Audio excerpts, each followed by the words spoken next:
भिऊ नकोस, मी तुझ्या पाठीशी आहे. हे शब्द कानावर पडले की मनाला एक वेगळीच उभारी मिळते. अक्कलकोटचे श्री स्वामी समर्थ महाराज म्हणजे केवळ एक संत नाहीत, तर ते साक्षात परब्रह्म आहेत. आज आपण स्वामींच्या जीवनातील एक अशी सत्य घटना पाहणार आहोत, जी आपल्या शिकवते की भक्तीमध्ये अहंकाराला स्थान नसते. अक्कलकोटमध्ये स्वामींच्या दर्शनासाठी दूर दूरहून लोक येत असतात. एकदा एक महापंडित स्वामींच्या दर्शनाला आले. त्यांना आपल्या वेद आणि शास्त्रांच्या ज्ञानाचा खूप गर्व होता. तो पंडित मनात विचार करत होता, मी इतका मोठा विद्वान आहे, स्वामी मला नक्कीच काहीतरी विशेष ज्ञान सांगतील.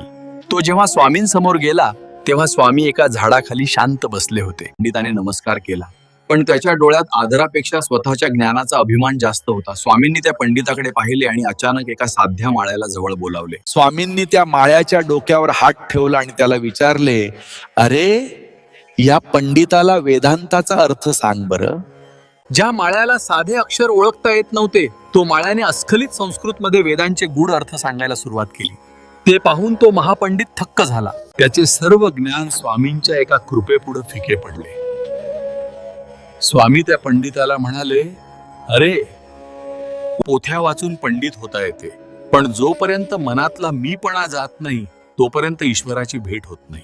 ही कथा आपला शिकवते की आपण आयुष्यात कितीही मोठे झालो, कितीही शिक्षण घेतले, तरी नम्रता हाच सर्वात मोठा दागिना आहे.